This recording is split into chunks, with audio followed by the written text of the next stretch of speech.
one. Now, I'm glad you said that, but I want to peel back the onion a little bit because we're going too far ahead. We're talking about now. I want to build up into the now. So, tell me about Ithaca College. Ithaca College, located in Ithaca, New York, which is in central New York, on the south hill of where Cornell, the larger university, is located at. When I went, which was in '91, it was a collection of kids from upstate New York, all of the boroughs, all being thrust on a, quite frankly, at that time, a proverbial white campus. It was just, very few people of color. And what I tell people about my time there, both as I received my bachelor's and my master's there, we didn't have time for labels because our populace of people of color was so small, like we couldn't say, well, this is the Indian kids, well, this is the Korean kids, this is the black kids. We are all one group. And to this day, we're all very tight. It's funny, some of the people that are on my feed right now shouting me out or went to Ithaca as well.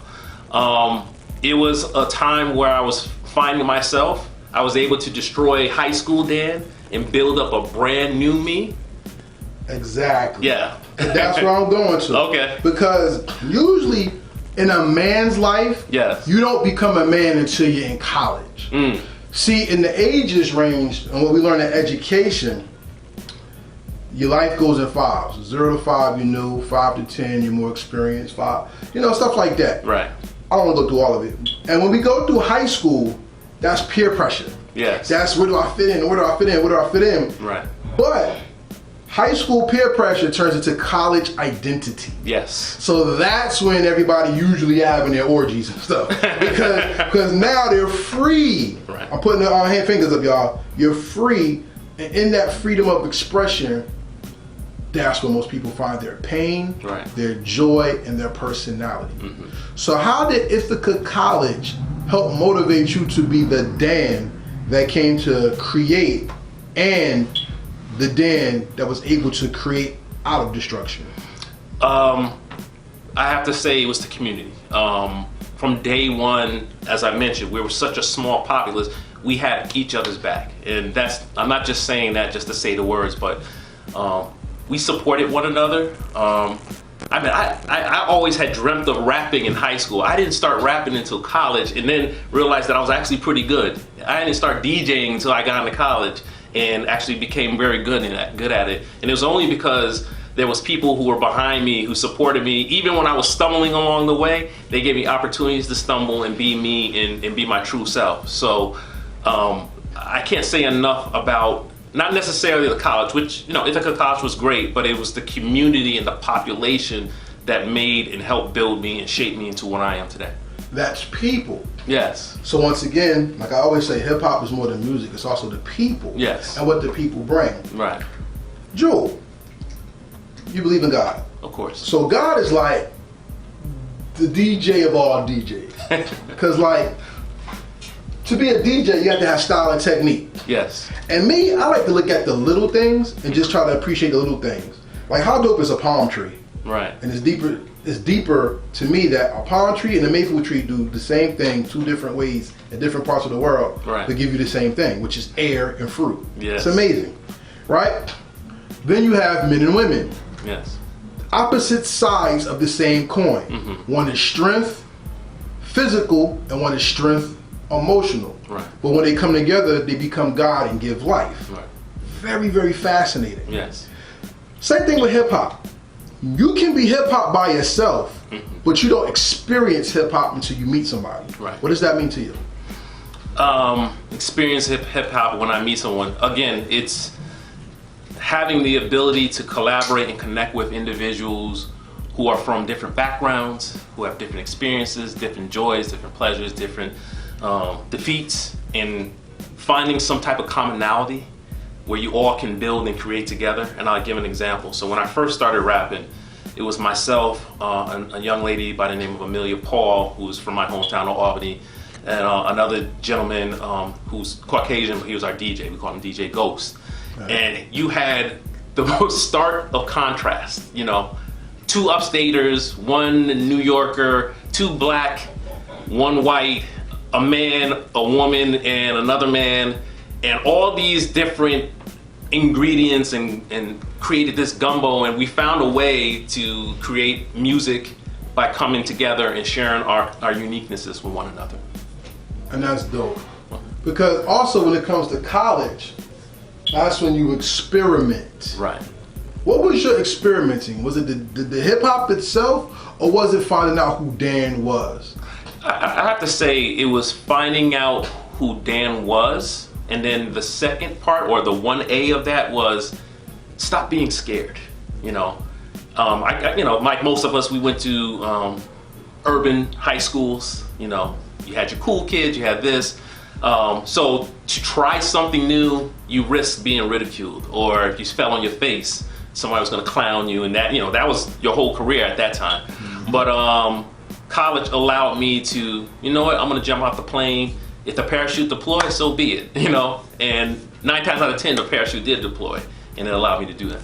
And that's what's important about coming of age, mm-hmm. especially in the hip hop climate, is that the advantage we have over people who are previous to us. Mm. Before the hip hop generation, it was the love generation, hippies and people having lots of sex and acid. Kind of like today. No, it's not. But the advantage they had? Yeah. They broke down racial barriers. They did. Mm-hmm. Before the hippie movement, it was the love era. Right. Which was the Motown era. Right. So what they did to find themselves was who can harmonize and attract. Mm-hmm. But within the Motown era, racism was the thing that brought people together, and they found joy through the music. Right. Before the Motown era, it was the soul era. James Brown, the first ever MC and the first mumble rapper. For real. And James Brown ushered in not the age of soul, he ushered in the age of entrepreneurialism, because he was the first artist to own his own everything. Right. And see, that changed a lot of the game, because it was a quote unquote white man's world. Right. So hip hop in our experience taught us, F the world, be you. Mm-hmm. Is that the most important lesson you learned in it? I would have to agree. Yeah. It's that saying, be true to thyself. If you can't be the most natural, true version of yourself to your own persona, then how are you going to show that level of authenticity to other people? If you don't believe it, then how are other people going to believe in you and what you are and your uniqueness? So I think that is a critical point in any person's life, especially as a young person, in terms of acknowledging who they are, what they want to be, how they want to contribute, and how they want to share and collaborate with others. I ask you this question because I think a lot of people miss that point. In our days and times, like I said, because the people who led our generations fought racism so hard, people like Bill Cosby made sure we saw a black family. Mm-hmm. Then he showed us college and education. Mm-hmm. And for the people who got to without the family, got to get to the education part, the real education that was in a different world was not going to Hillman College. Right. The real education was meeting other people from other parts of the country who shared your story. Correct.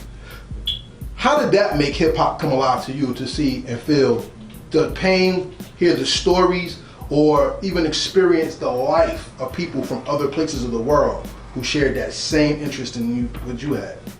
All right, so let me see if you're asking how did hip hop and the stories that is generated by the people that contribute to it connected with me? From different eyes. Like you have a friend, you said the community was too small, like they're the Indians and all of them. Right. How did meeting an East Indian person who liked hip hop, who did hip hop and seen it differently, help you grow and find you? So I would have to say, me. I think it's directly connected to the way I was raised and my background and how I grew up. And to see how I ingested hip hop in the culture in my way, and then when I met someone, like you said, whether it was in Far East Asian individual or South Asian, or whatever the case may be, and seeing where they met and connected with hip hop based on their upbringing. I'll use an example. I grew up in a household where music was celebrated. You know, I heard everything from Grover Washington Jr. to Millie Jackson to Sugar Hill Gang.